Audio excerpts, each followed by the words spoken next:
Okay, today we're going to cover 3 different kinds of advantages, disadvantages prompts. So Ivan, for the IELTS test, it's a bit different from what you're used to. It has 2 kinds of writing on it, descriptive writing and persuasive writing. So today we're going to focus on persuasive writing, which is the essay. You have 40 minutes to answer an essay prompt. You're expected to write about, at the minimum, 250 words. And we're going to start by looking at the criteria. So there's 7 different prompt types that you can get. And today we're going to look at 3 of them that are closely related and often confused. These are called advantages, disadvantages prompts. And we're going to start by very quickly looking at the success criteria. So this is the public rubric that IELTS examiners use to assess your work. This is from British Council, IDP, Cambridge. And this, I just took this off their website a few minutes ago. Most people are aiming for a band 7. And what IELTS does is they average your score from task achievement, coherence and cohesion, lexical resource, and grammatical range and accuracy. So task achievement refers to how well you answer the question, the level of detail that you provide. Coherence and cohesion is the flow of your ideas. Each paragraph needs to have a single controlling idea. It's the use of transitions, first, second, third. On the other hand, finally, as a result, therefore, those kinds of words that signal relationships between ideas. Lexical resource refers to vocabulary. They do not have a list of vocabulary that they're looking for. They're looking for vocabulary that is accurate and precise so that you're using the right word and that you're not using 5 words where 1 word is enough. Grammar, range, and accuracy. Obviously, grammar accuracy is very important, but they're also looking for range. So a variety of complex sentence structure types, passive voice verbs, unreal conditional. These are all things that we'll talk about today. Now, a lot of people get stuck on band 6 on grammar. The reason is there's a huge, I'd say, quantum leap between band 6 and band 7. Anything below band 7 is considered intermediate level English. Your ideas can cause some confusion for the reader or for the listener. Band 7, though, as a general rule of thumb, means that your level of English is considered advanced and nothing that you say or write causes confusion for the listener or reader. It does not mean it needs to be perfect. It just means it can't cause confusion.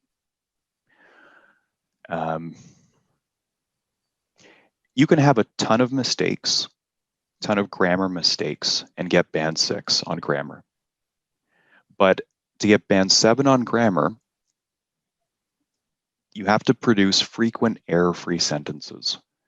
And you can't trick them by writing the whole thing in really simple sentences, because the other criterion is that you need to produce a variety of complex sentences. So as a rule of thumb, roughly half your sentences need to be completely error-free.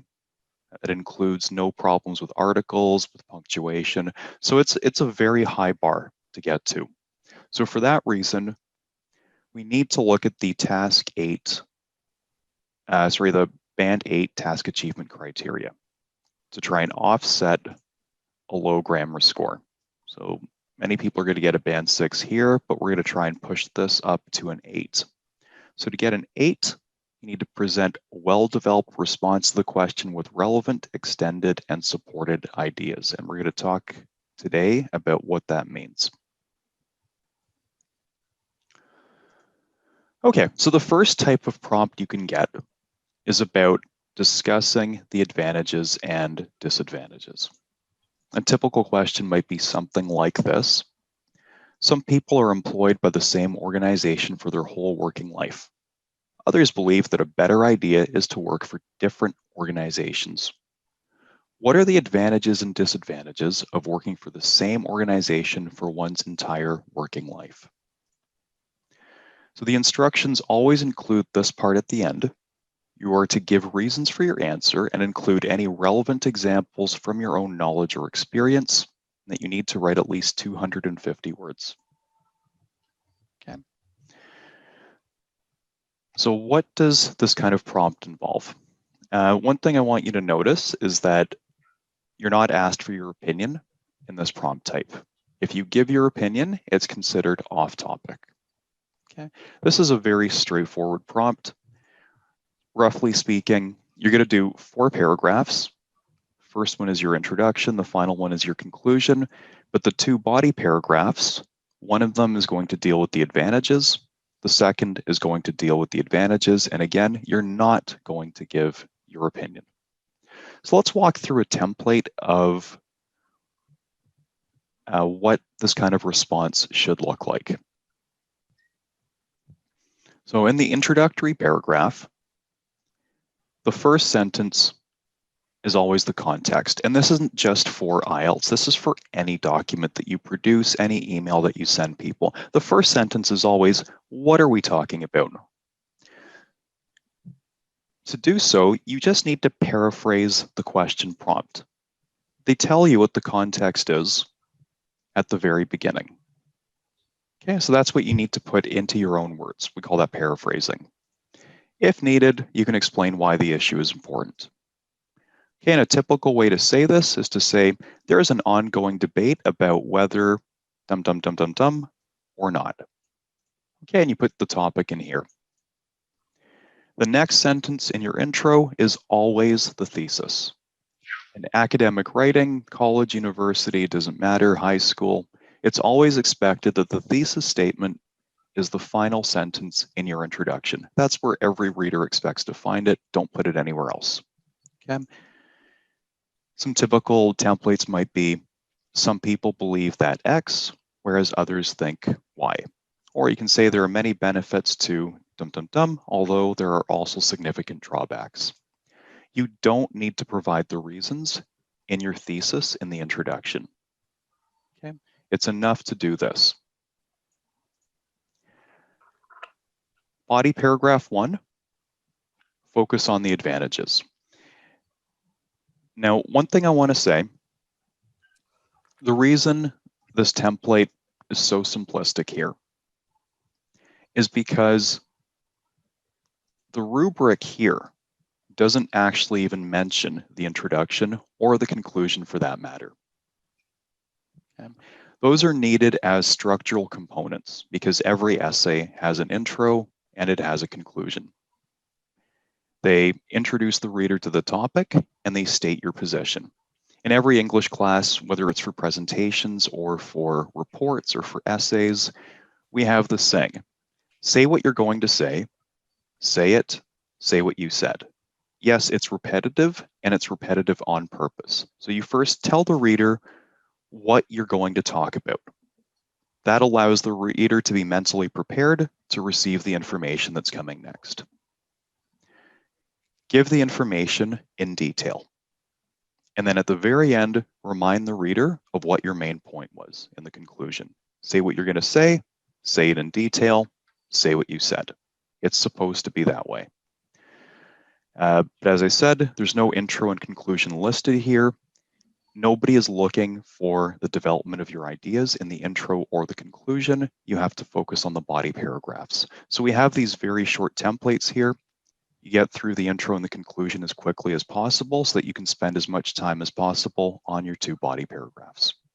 So in this particular prompt type, the first body paragraph is going to deal with the advantages. It's easier just to go this way, the same order as the prompt. So describe one major advantage. The prompt does say advantages and disadvantages, but what they don't want to see is a list of advantages, like basically turning point form into just a laundry list of pros and cons. It's too easy to write that way. What they're actually looking for is a well-developed paragraph. So it's enough to describe one major advantage. Okay. Many people think, and then you give the reason because. Just a very quick summary of the reason. This is Tree's paragraph structure, by the way. It's easy to remember. Topic sentence, reason, evidence, example, significance, right? So for every single essay type on IELTS, you can use this trees paragraph structure. Also, for the rest of your life, any kind of essay, any kind of persuasive writing you ever need to do, it's going to follow this structure. When I developed this trees framework, it wasn't based on something that I'd invented. It's based on observation of the way people write. So it's not that every single paragraph is going to have every single element, but when you do have these elements, they're going to follow this order. This is the logical order that people take in information. It goes from general down to specific. So topic sentence, give a little bit more detail in the reason. Usually one sentence is enough. Provide evidence, give an example, and then at the end of the paragraph, remind the reader of how this paragraph is connected to the prompt. Very important. Okay. So getting back to the topic sentence where we're describing one major advantage, you can say many support da-da-da-da-da because da-da-da-da-da. Develop that reason in one sentence. You can say the reason for this is provide supporting evidence. So getting back to the IELTS rubric, the Band 8 task achievement criterion presents a well-developed response to the question with relevant, extended, and supported ideas. So when they say supported ideas, in college or university, professors are not interested in what we think and what we believe. They're interested in what we can prove. And most people, when they're writing essays, they provide evidence, which is data or research studies. The way to introduce that is to say something simply like, according to research published by the University of Toronto in 2018, and then you provide the data or the research. Okay, a couple of things to note. We always give the institution, and we always give the year. Give a recent year. The examiner knows you have no preparation time for this. You have no access to research resources, so you're expected to make this up. Okay, as long as it's reasonable, as long as it's not cuckoo crazy, it's completely fine. Next, we provide an example that follows from the evidence. The example brings the evidence to life. This is good writing because most people have a really hard time imagining or picturing statistics or research. A vivid example brings it to life.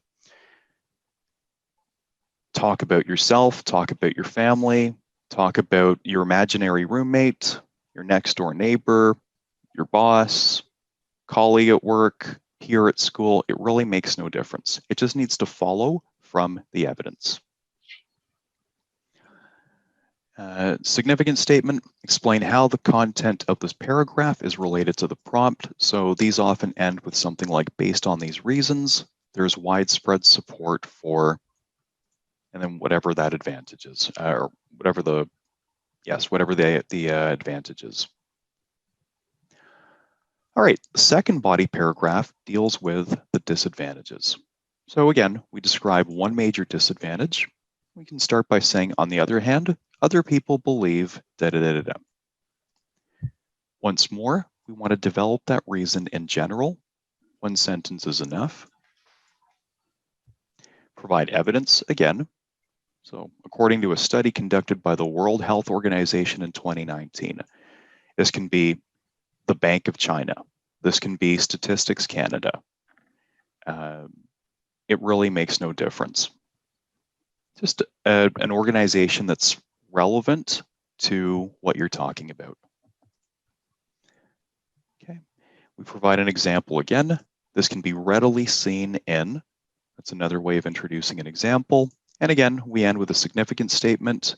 Because of situations or issues such as this, there's also widespread opposition to the phenomenon that we're talking about. Conclusion, just restate your thesis. Summarize both sides. Again, don't give your opinion. In summary, the benefits of something something include da da da da da, while the drawbacks include da da da da da. You can include a final thought, like an observation, a prediction, or a call to action, but this is not a requirement of the task. Sometimes you might want to include it if your ending is abrupt, but in general, you don't need a final thought either. Okay, are there any questions at this point?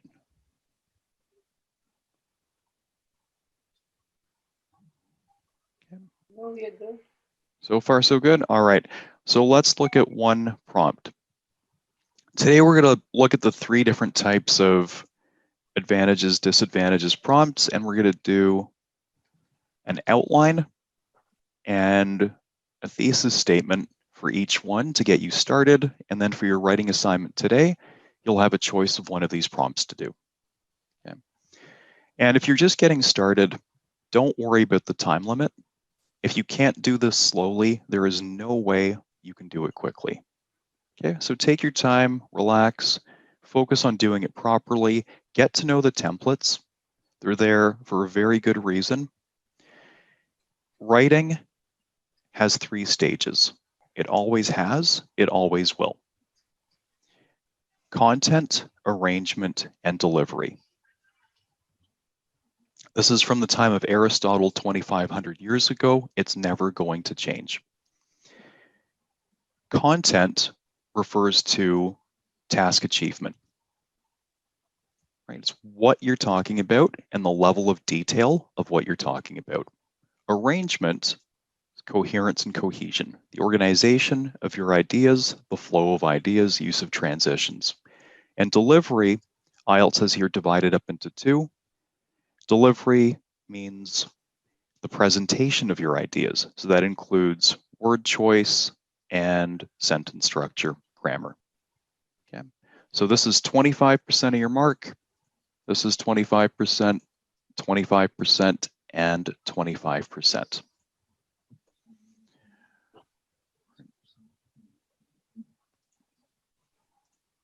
The way we do this is we first develop our ideas in point form only. Okay. Content. When you've developed your ideas in point form, you look back at the prompt, back at your ideas, back at the prompt, back at your ideas, back at the prompt 3 times. I'm not kidding. Even people who are good writers do a bad job on IELTS because what they write doesn't 100% match the requirements of the prompt. It has to be a 100% match. A lot of people just take a quick glance at the prompt. It reminds them of something that they were thinking about. They're like, oh yeah, this is so easy. And they just start writing. And then by the time they get to the end, they realize they've kind of veered off topic and it's too late to do anything about it. So professional writers never start writing that way. They always put down their ideas in point form, make sure they're satisfied with those ideas and with their organization, and only then do they develop their point form ideas into full sentences and paragraphs. This is a very efficient process, and especially if you're writing on computer, you can first answer it in point form, and then as you're going along, just pull everything apart into full sentences and paragraphs. Okay, so what do you need to get started? Okay, we need one advantage, and we're going to need one disadvantage. You're going to need your evidence. How do you know that your idea is correct? And you're going to need, an example for both sides. All right, so let's develop some ideas. Some people are employed by the same organization for their whole working life. Others believe that a better idea is to work for different organizations. So what are the advantages and disadvantages of working for the same organization for one's working life? Okay. What's an advantage of that? Security of job. We're going to call it job security. Yeah. Maybe. What's another one? Confidence. What do you mean by confidence? Because you are in the same organization, so you have experience. So do you mean confidence or competence? Confidence in your knowledge, in your experience, because you are in the same organization for a long time. But I said another word, competence, right? Yeah. Competence due to experience. High chance of promotion. Possibility of promotion. Yeah. Good productivity, like with good work team, you know your team, so you produce good. Relation.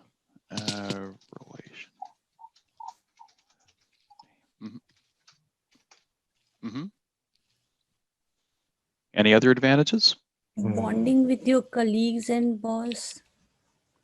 Okay, we'll say bonding with colleagues and boss.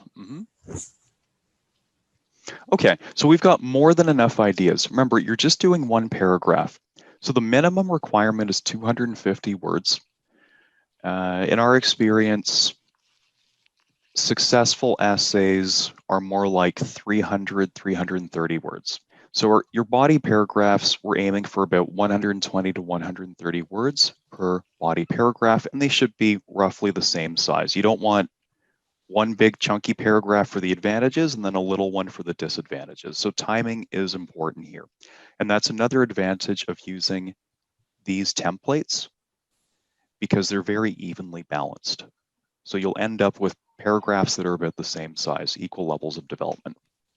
Okay, so I said earlier, we don't want to just list these advantages. That's not what IELTS is looking for. Which one of these do you think we could easily develop into a full paragraph with some evidence and with some good examples? Possibility of promotions. Right, and can we lump that together with another one, perhaps?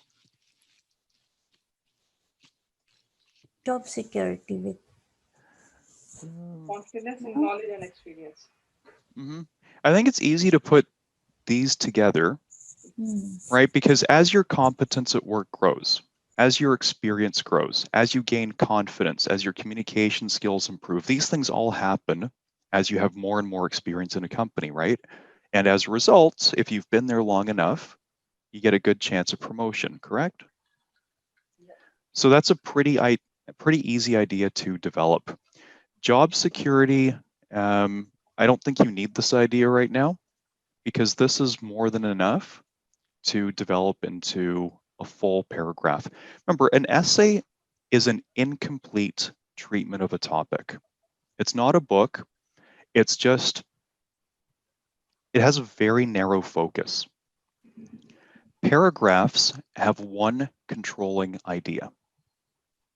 If you've got two big ideas in a paragraph, then they really belong in two separate paragraphs. Okay. So if you have 5 ideas, that's too many for what we're doing here. This is not a real academic essay where you'd have maybe a couple weeks or a couple months to work on it. You've got 40 minutes in total, 2 body paragraphs. We don't need so many ideas. Okay, so I would focus on these. What kind of evidence or what kind of example could help us develop this? And it's often easier to come up with an example and then work backwards to the evidence. Right?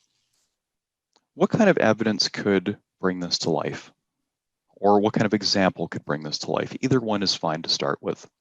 And you don't always need both in every single body paragraph. A lot of the Band 9 models that you'll see in the course, one of the body paragraphs will focus on extended evidence. So they might quote 2 statistics and fully develop those into explaining how they're connected to the prompt. Another body paragraph might have an extended personal example. Okay, we can say, like, for example, a report was released by X University saying that people who works their entire life in same organization, they have good competence in work.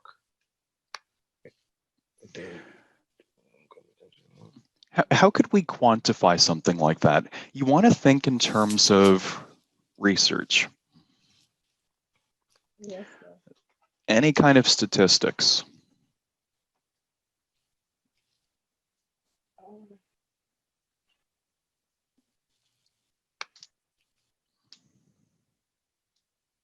You say that we can talk about a family experience. Mm-hmm. So I can say that my brother worked in a company for a long time. Mm-hmm. So with the time, he changed of positions, and right now he's a supervisor. So that have best benefits, I think. And how long has your brother been working for this company? Maybe 10, 12 years. Okay. Did he start at the bottom? Yes, he did. You have to make up an example that proves the point. If you were writing a real essay, you would look for an example that brings your point to life. You would find an appropriate example. So here, you have to make up one that proves your point effectively. So start it at the bottom, change positions, let's say, gained. Why don't you tell me what happened? Just pretend you're inventing a story about this brother.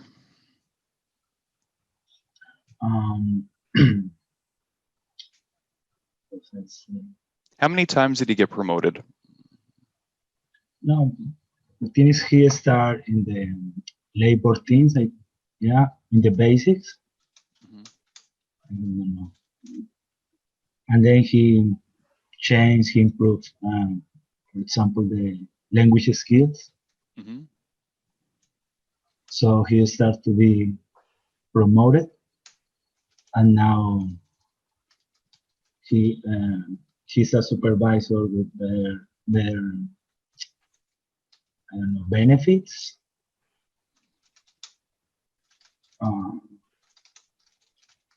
More salary, the salary increase.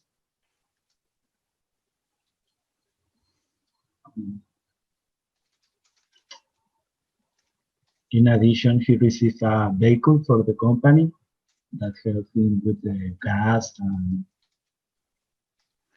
Okay. insurance. Yeah, many ideas, I think. Right. And this is fantastic. This is how you should do it. Right? So right now, we've got enough. Right? This is more than enough to develop into a couple sentences. Okay.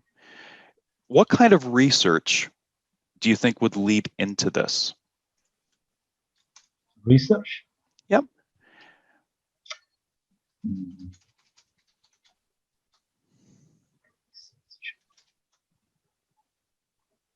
You could say something like, the research is the people that is reading my text, my essay. Or what do you mean? sorry, I didn't understand the last thing you said. I don't understand the research. You can give me the example? Okay, so yes, you've got your example now. So a few days ago, we were talking about a different prompt that was about people getting into debt. And it was about why people get into debt. So a very vivid example is young people who get their first credit card and they go crazy. So I could talk about a former roommate, and she was shopping nonstop. You know, she had dressers overflowing with clothes. She had like 30 pairs of sunglasses, 100 pairs of shoes that she wore once, threw in the closet, and forgot about. She was a student, though, working part-time as a waitress, earning minimum wage, basically, and yet she was dressing like a movie star because she was constantly on social media, on Instagram, and she was heavily influenced by the advertising that she saw there, by the influencers. As a result of that, she had about $25,000 in credit card debt. Okay, so that was the vivid example. Everyone knows somebody like that. So to work backwards to the research would be something like, according to Statistics Canada, or according to the Banking Institute of Canada, the average Canadian has $35,000 in credit card debt, largely as the result of buying luxury goods. Right? Does that make sense? Yes, but I was thinking in the statistics, but I never read something about that, or I'm not sure if in Statistics Canada is there that information. So how can I write on it? Okay, so during this examination, the examiner's shift, in about 7-8 hours, they have to mark 100 exams. Yeah. That's 4 minutes per essay. They have to mark 100 essays, rather. It's 4 minutes per essay. They really don't care. They're not going to check. In fact, you're expected to make things up because you don't have any preparation for the topic. It's completely unpredictable. You don't have access to any research resources. There's no encyclopedias that you can go check. Yeah. The only thing they're interested in is, do you understand typical essay format? What you actually say, as long as the ideas are not cuckoo crazy, is completely fine. So yes, you invent the source, whether it's Statistics Canada, the Canadian Banking Institute. I don't even know if there's any such thing as a Canadian Banking Institute. I assume there is. What it's actually called, I have no idea.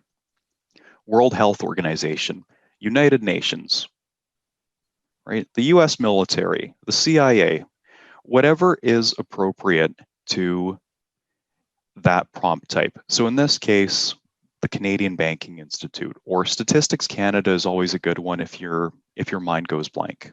Yeah. Right? John, can we also say, good morning, by the way. Morning. Can we say the survey conducted in 2018 by Society Human Resource? By the Society of Human Resources Professionals? Absolutely. Okay.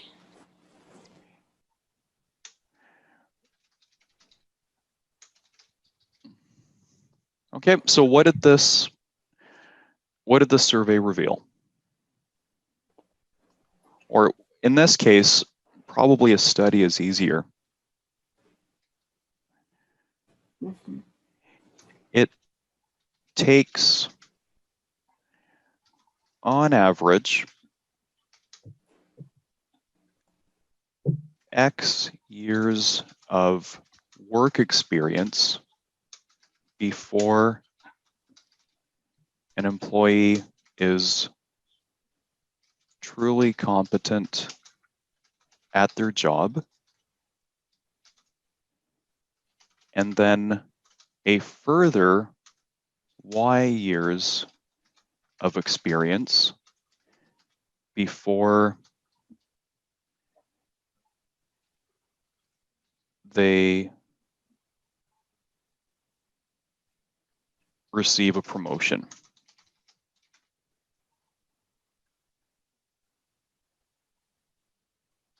Okay, this is on average.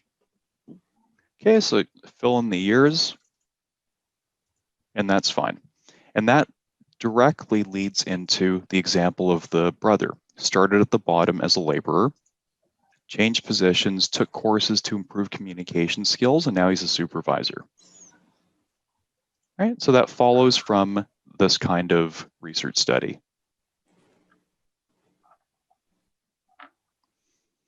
Let's say you want to say 5 years, 3 years, 5 years before somebody really knows what they're doing. It's probably more like 10 years, actually. Right, and then a further Y years of experience before they receive a promotion.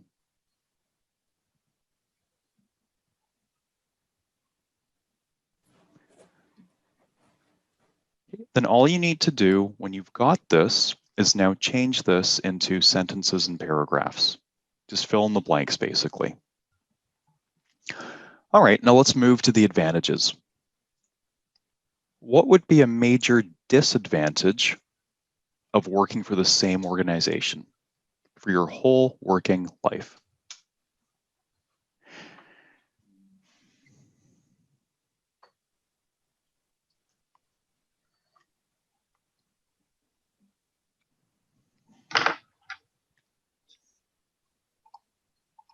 Limited exposure. Routine. Okay, so what about the routine? Yeah, monotony is a word. That's a great word. Yeah, Monotonous. yeah, I have that in Spanish. I'm not sure. As that's the adjective form, it's monotonous. Mono means one. Tone is like sound. So like monotone, monotonous. It's boring. Mr. Yan, here, can we talk also working in one company, maybe you will not get like wide range of experience of different companies. Okay. But in this point, if we write on the advantage, we said already that because of the experience, they will get the promotion. It will be contradict, or we can choose something different. That's right. You don't want to contradict yourself. Oh, yeah. Okay. But, you know, it's narrow or wide. Because if you're at the same company, you're going to have a more narrow range of experience. So this isn't necessarily a bad idea. It just depends on what you do with that idea. Someone else was jumping in with something. Maybe you are losing opportunities. Oh, what kind of opportunities? Maybe you change the company, you can receive good salary or something different that is increase your profile in the future. Could be. Okay, so what you're saying right now is the start of an idea, but it's not very clearly articulated. You have to be a little bit more specific. Can anyone help? Yeah, Sorry? go ahead. Go ahead. Get a higher salary. How would that happen? So if you work for a long time in the same company, maybe when they raise the salary is not enough, and they always keep the same salary for so many years. So a lot of people really want to get paid better. With the experience that they get in this company, sometimes they don't raise the salary. So you end up applying for another better company with better salary. Yeah, that's my point. Thank you. And that's actually, I think that's actually a true fact that, okay, so we can say according to research by Harvard Business School, you can say, in 2018,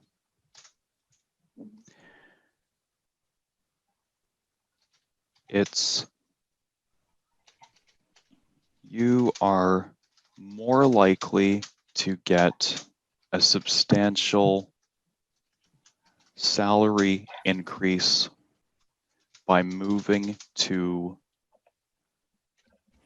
a competing company than by staying with the same employer.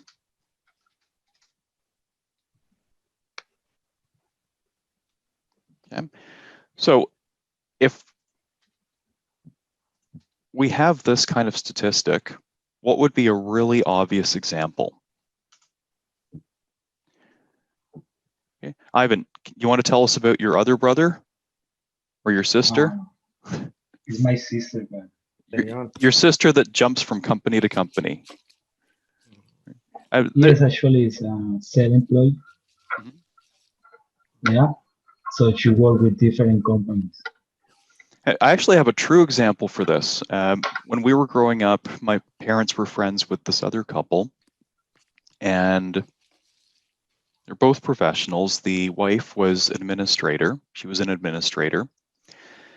And unfortunately, when she got a job, and this happened several times, it became a pattern. It was a little bit weird, but she would get a job, but she was always, we'd say, the low man on the totem pole. Do you know what that means? Do you know No. what a totem pole is? No.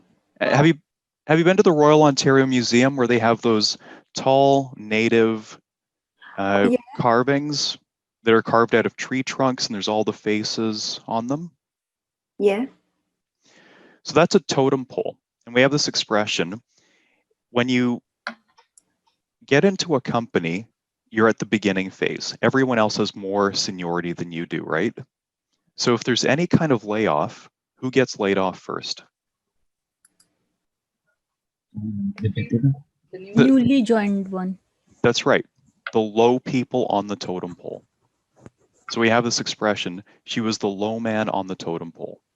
So she kept getting laid off because it was just coincidence. She would get a job, the economy would go down after a bit, and she'd just be laid off, not fired because she was really good at what she did, but she just had less experience than the other employees, so they would let her go first.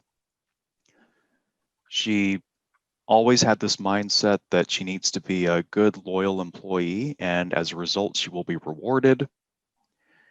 But her husband, on the other hand, who was an IT professional, the guy was constantly upgrading his skills. He was taking courses nonstop, increasing his level of knowledge, learning new computer languages, and he was always looking for another job. Zero loyalty to any company.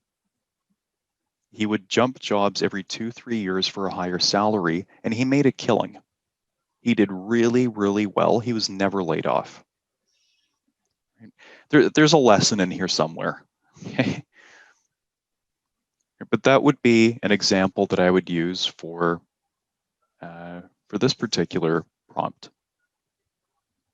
Okay. So if you've got a similar example, you could talk about your brother in the one paragraph, and you could talk about a friend using the example that I gave in the next paragraph.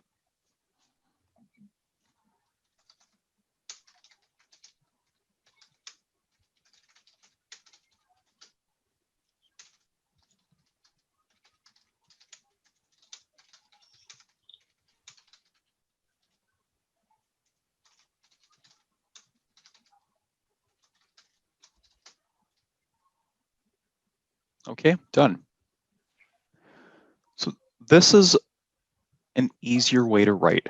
Put your ideas in point form, make sure they match the prompt, and then when you're happy with your ideas, you expand them into the full essay. It's much easier to separate the writing process into the 3 different parts of content, arrangement, and delivery. The brain, especially when you're learning something new, the brain is not very good at multitasking. And when you're working on a complex process, it's even worse to try and multitask because you're going to forget things. Right? It's much better to do your outline first and then change it into a full version. And again, you're doing this on computer. You're not rewriting this stuff. You're just expanding it out into full sentences and paragraphs. But all of your thinking is done.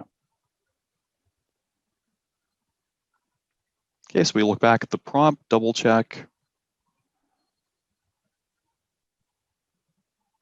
Good, we don't have an opinion. We don't need an opinion. You've got 2 descriptive paragraphs and that's it.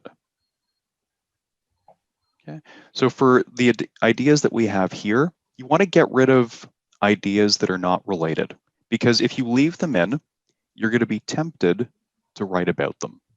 But you don't want to just jam every idea that you come up with into every paragraph.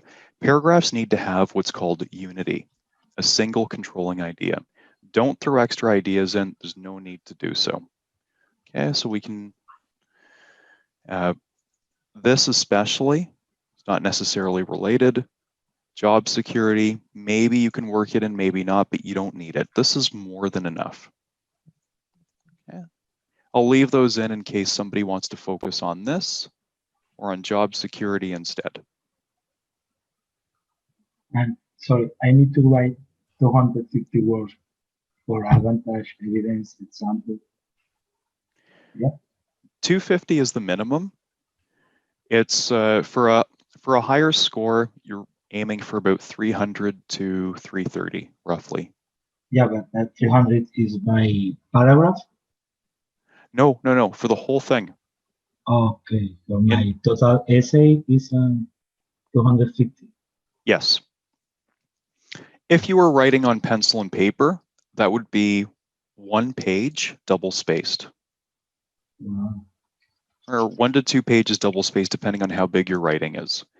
If you're printing things out, the rule of thumb is that 1 page is 400 words if it's single-spaced, or if it's double-spaced, it's about 250 words per page. So this is not long. You only have 40 minutes to do it. Really, you need to, when you're training for this, you need to aim to finish your essay in about 30 minutes. Wow. 5 minutes for brainstorming, 30 minutes for writing, 5 minutes for editing. You have to give yourself time for editing. Editing is part of the writing process. Writing is not a thing, it's a process. Mm. And if you're not editing, your work is going to be full of mistakes. So what you don't want to do is keep generating more and more and more ideas, because there's no advantage to writing more than 330, 350 words. You're just increasing your possibility of making grammar mistakes. So you're better off cutting it off and then going back and reviewing your work and looking for mistakes, because it's people lose the most marks on grammar and if their ideas are not clearly connected to the prompt. So the first priority is make sure all the ideas are directly connected. Second is to focus on grammar issues, but you need time to do that. You need time to read your work out loud. I was going to talk about this later, but I might as well talk about it right now. For the editing process, reading it silently is not the right way to do it because it's too fast. When we read only with our eyes, and this is why we're able to speed read, your eyes just jump from key idea to key idea. Right? When you're speed reading, for example, the eyes can ignore a lot of the structural language, like the prepositions, the pronouns, articles, helper verbs, because those don't carry a lot of meaning. They jump from like nouns, verbs, adjectives. But that's too fast for the editing process. So to slow yourself down, you need to read out loud, because the average person speaks about 120, 150 words per minute. So it'll take you a couple minutes just to read through your work.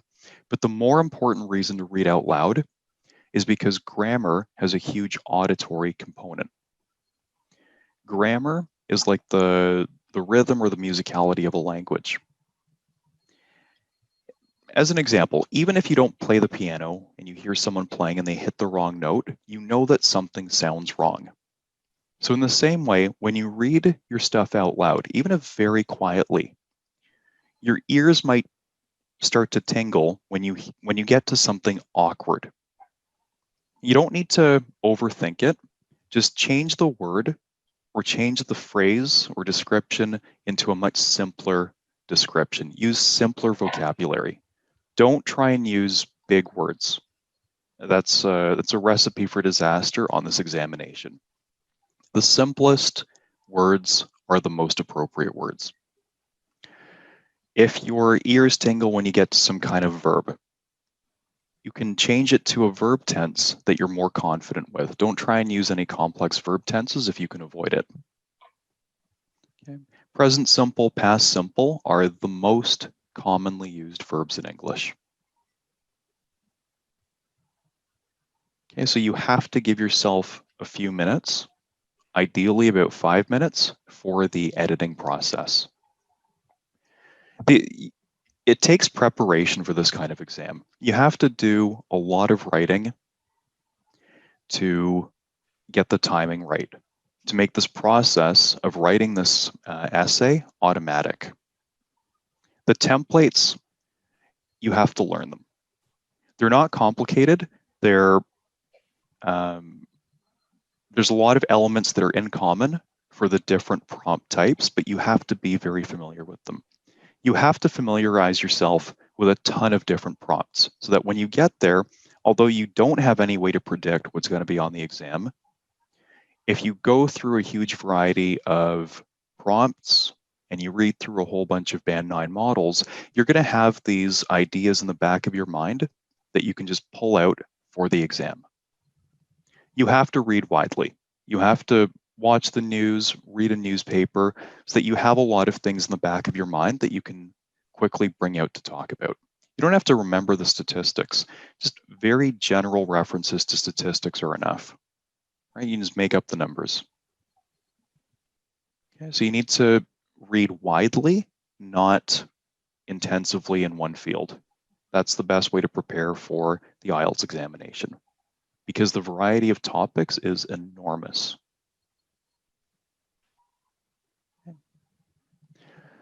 Okay, any other questions about this particular prompt or this particular prompt type?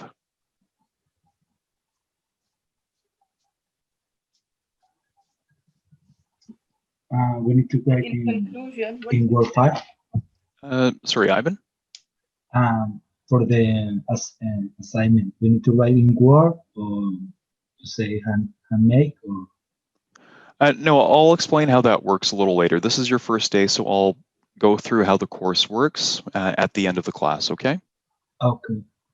Sir, in conclusion, what we say in this situation where we have to give one advantage and another disadvantage? So don't give your opinion. Just in summary, the benefits of working for the same company for your whole life include, while the drawbacks include, and that's it. Okay, so we have to mention both. Yes. So the thesis in the conclusion should be a full thesis that summarizes the reasons. So the one in the intro, this is like a quick and dirty thesis. I wouldn't accept this in my high school, college, or university classes. When I teach high school English, when I used to work at college and university, we require that students write a full thesis in the introductory paragraph, right? You need to do that for the reader. The reader needs to know exactly what they're going to expect in your body paragraphs. But for IELTS, the examiners are perfectly fine with what we call this kind of quick and dirty thesis. Okay? Like I said earlier, they're not expecting development of ideas in the introduction. The introduction just tells the reader what they are to expect in the body paragraphs. So this is where you do all of your development. And the conclusion, again, nobody is expecting any kind of idea development in the conclusion. And in fact, do not introduce any new ideas in the conclusion. If like an extra advantage or an extra disadvantage just pops into your head, a lot of people are tempted to just jam it in there in that conclusion. Oh, I thought of one more idea. Don't do it. Do not do that. Conclusion is very simple. It's just your full thesis. You're just summarizing the advantages and summarizing the disadvantages very, very, very briefly. Okay. And again, this final thought is here just in case, but at this point, not many people are struggling to hit that 250 words. Don't spend time coming up with a final thought if you're not able to develop this properly. Focus in the beginning stages of the training program of developing your body paragraphs. Okay, this is where your marks are. Don't spend time on the conclusion. 1 sentence, 2 max should be enough. All right, I'll give you 5 minutes to write a thesis statement. Okay. 1 sentence or 2 sentences max. Just summarize the advantages and disadvantages. So I want you to write the full thesis statement, not the quick and dirty version for the intro, but the one you would use for the conclusion. Okay. So 1 to 2 sentence summary of the whole essay. Can you see my screen okay? Yes. I didn't have the chance to add something else.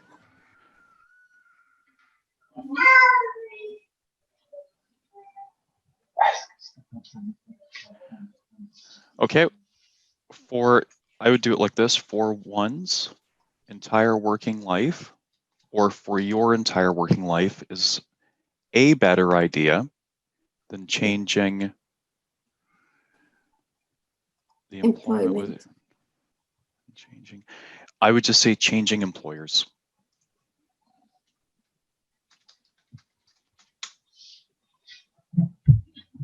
Yeah. Oh, changing employers or moving from company to company.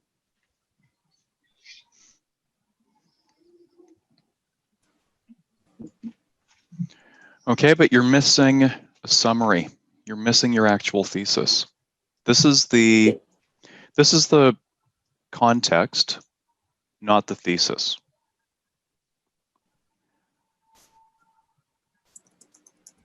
Yeah, very good. Here, you got to change the ending a little bit. Any idea what it should be? The ending? Yeah, the ending of this word needs to be a little bit different.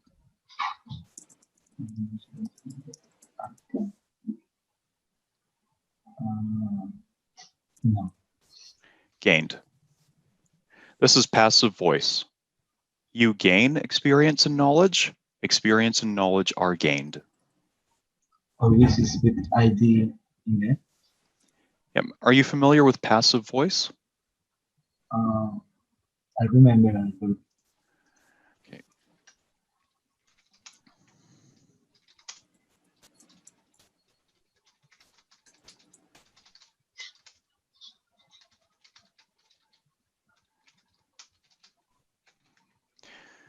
So this is our verb, right? Right. Okay. Passive voice. Notice here you've got your subject before the verb, and then you've got your object after the verb. So passive voice means you're taking the object and moving it before the verb.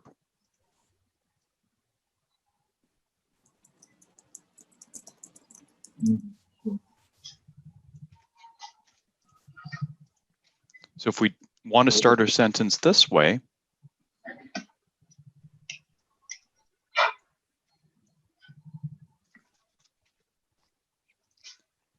then we have to change the verb to passive voice.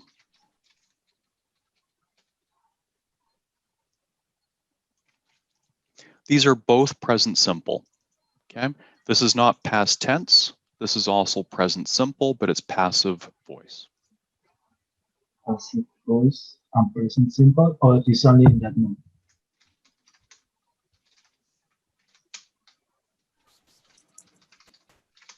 Passive voice. Okay.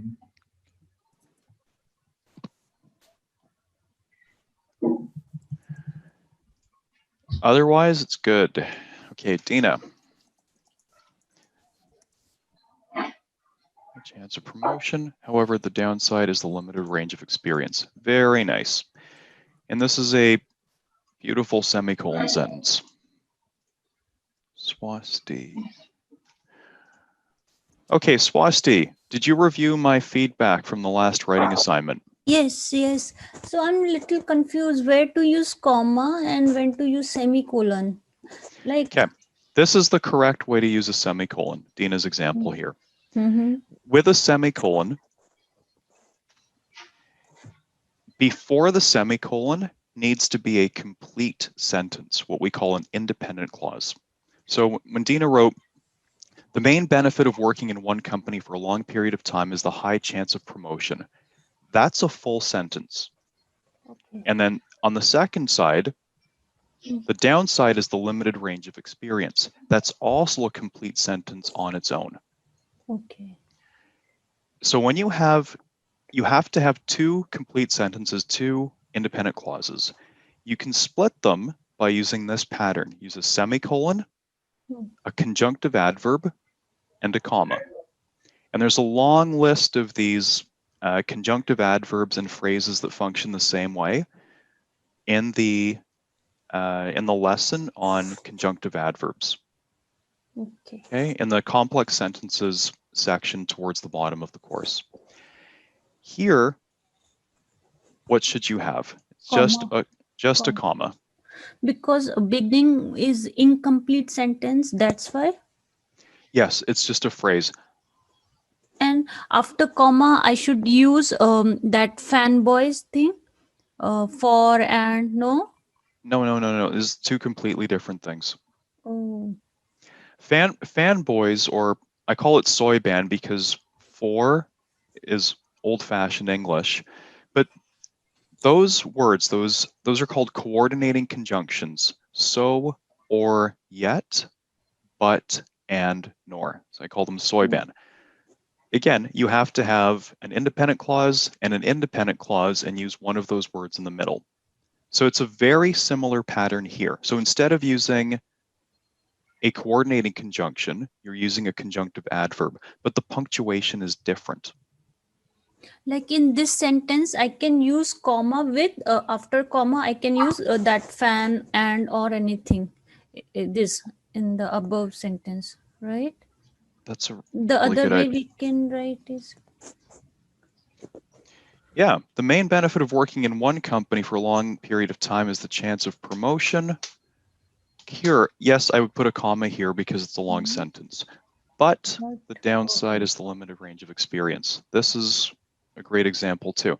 If we want to do it another way, you could say,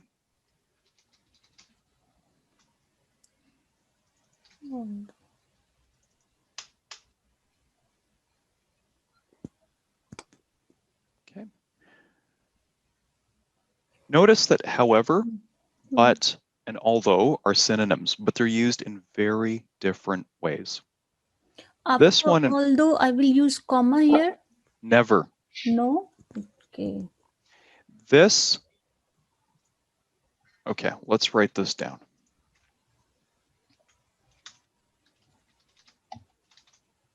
Although is a subordinating conjunction. So we're talking about lots of conjunctions. And subordinating conjunctions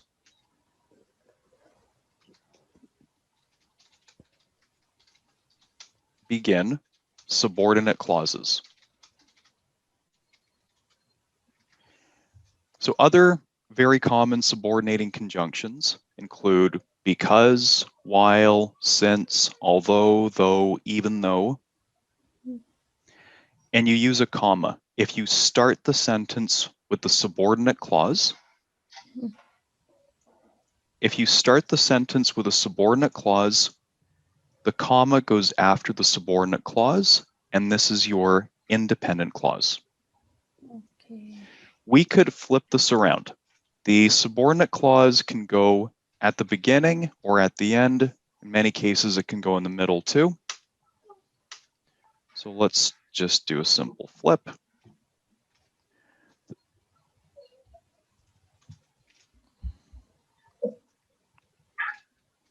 The downside of working for the same company for your whole life, I'll say the main downside of working for the same company for your whole life is the limited range of experience.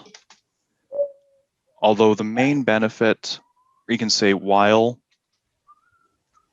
is another subordinating conjunction. Main benefit is the high chance of promotion. Okay.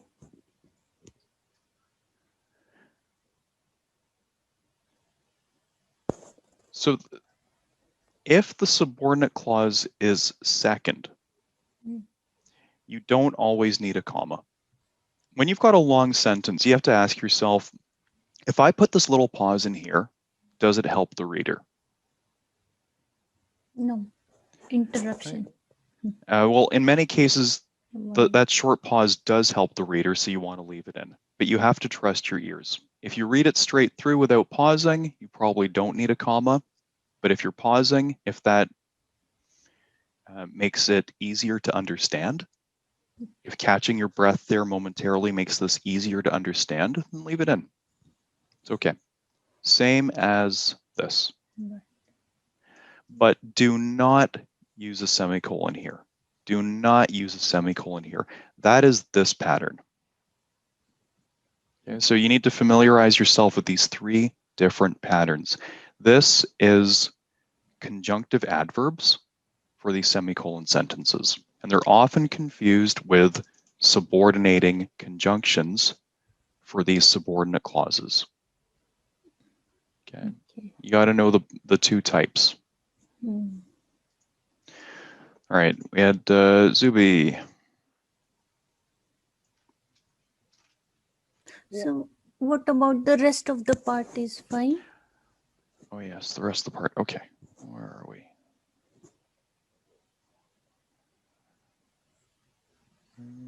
According to some. Oh yeah, here it is. Okay. According to some, working in the same company for their entire life. Who is there? What is that? Audience working in the same company. According to some people, working in the same company for your entire life. Yeah. It's more than working in different organizations. You've got different, it's got to be plural. Okay. Right? So you don't want to do this. This word should be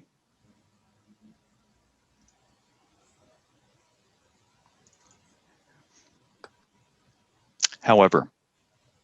However. In this construction here,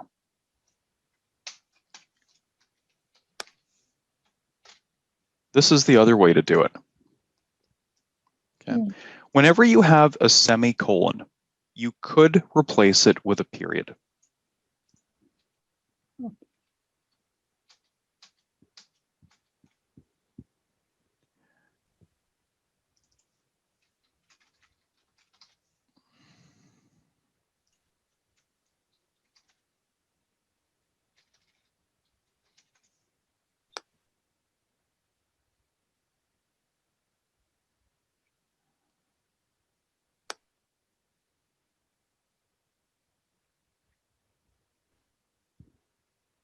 Has some advantages. Well, now this is the same as the first part.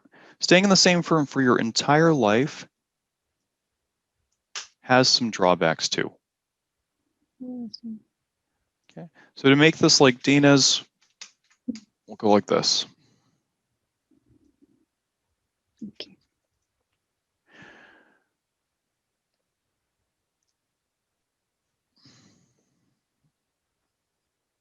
And so we were writing thesis statements that include the reasons, but okay, you could use this for your introductory thesis.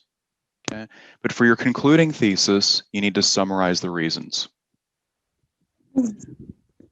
This is for the introduction I wrote. Yeah, okay.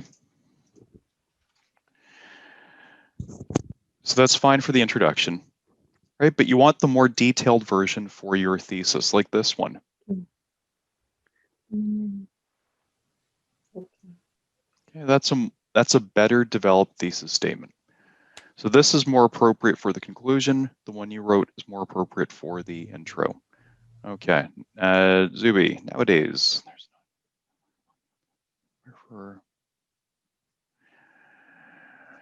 yes, this is appropriate for the intro. With the same employer for entire period of work life.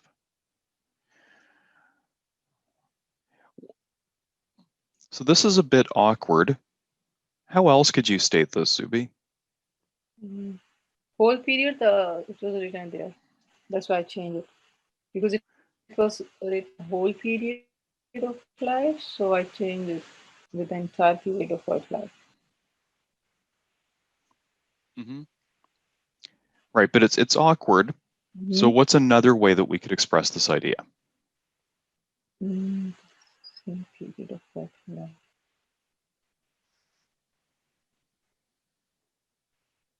Job life, we can say. Nope. No. Job life is not a collocation. Those words don't go together.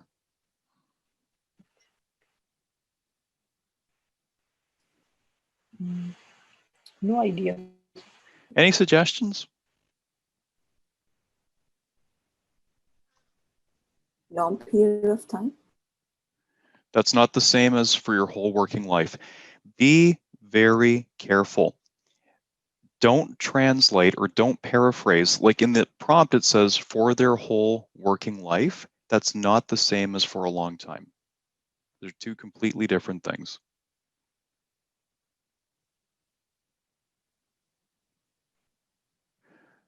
Till retirement. Yeah, that's a good synonymous way to say it. Let me just paste the prompt back here. So this is their whole working life is what it is in the original. We could paraphrase it as for Same company. their entire working life. We can say until retirement. Any other ways that we could say the same thing? Whole working life? Throughout? Throughout what? Working life? Throughout one's working life? Throughout one's working life. Working for the same employer.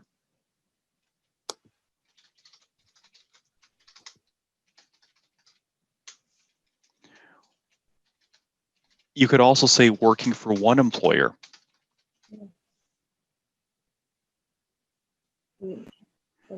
Some people believe that working for one employer, that's the same thing. For entire working life? Working for the same employer for a longer period of time, or you have to mention here time, I think. You could. Yeah. So you've got several ways to express this idea now. Same employer for one's entire working life. We'll change it to one's entire working life. What's missing here? Yes. Yep. Both have their own advantages and disadvantages. Okay, so this is appropriate for your introduction. Allah.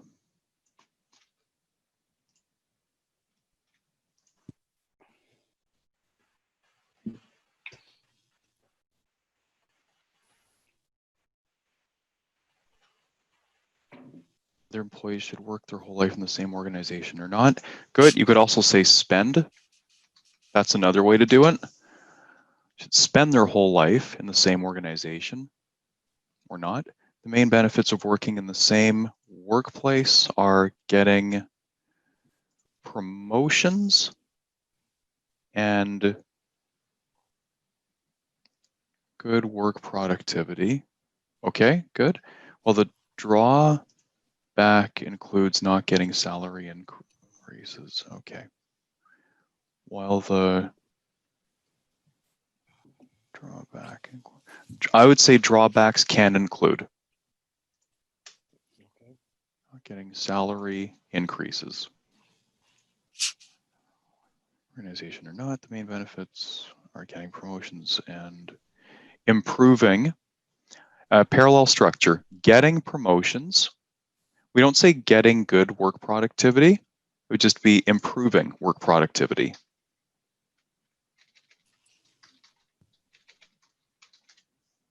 And here, while the drawbacks, it's just one cause. So why S drawbacks? Benefits. The main parallel construction. The main benefits are getting promotions and improving, while the drawbacks can include not getting salary increases. Now it's good.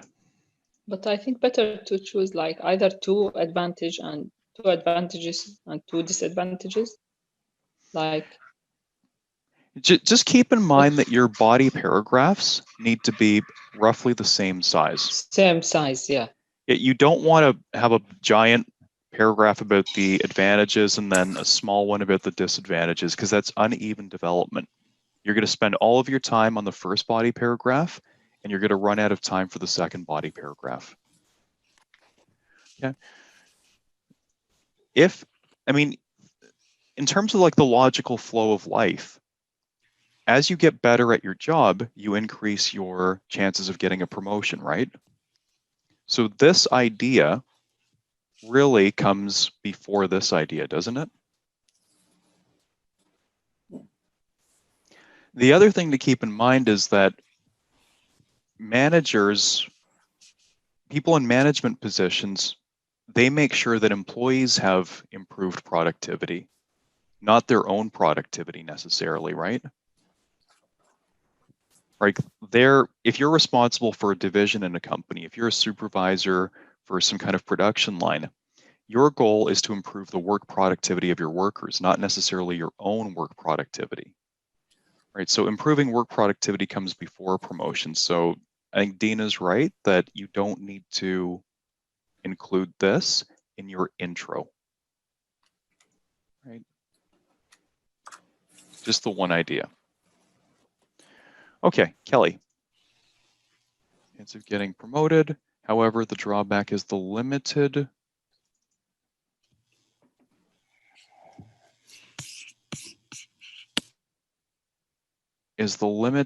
experience gained, not for. What's a different preposition that we can use here? By? By would work. What about another one? With? With. Yeah, even another one could work here. For or from. Yep. The limited experience gained by working within the company, gained with working within the company, gained from working within the company for a long period of time. Period.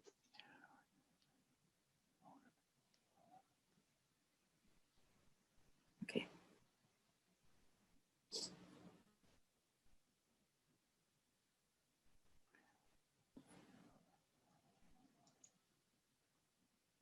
Okay, good. All right, does anyone need a short break? It's 10:30. Just want to take 10 minutes, 15 minutes for coffee time? Yeah. Okay. All right, we'll come back in, let's do 15 minutes. Okay, I'll put on the timer. Does anyone have any questions at this point about these thesis statements?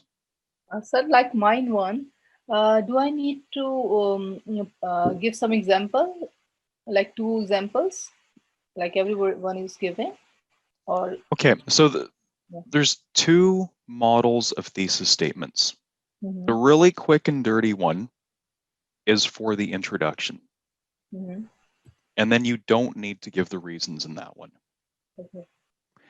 The one that includes the reasons, or that summarizes in this case, the advantages and disadvantages, I would use for the conclusion. Okay.